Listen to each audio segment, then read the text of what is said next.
Cursor AI and Trae AI are both AI-powered coding environments, but they serve different purposes.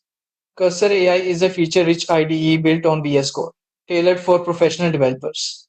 It supports top-tier models like GPT-4o and Claude 3.5, offers advanced tools like multi-file refactoring, CLI agents, and project-based chats, and starts at $20 a month.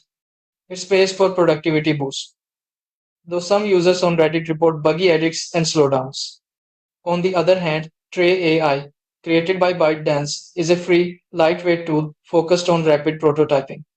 It provides real-time previews, image-to-code features, and access to powerful models, but it's known for limited platform support, context loss, and occasional stability issues.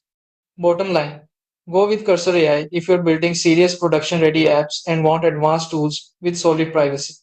Choose Stray AI if you're experimenting on smaller projects and want quick, cost-free access to premium models. Just don't expect it to fully replace a mature IDE.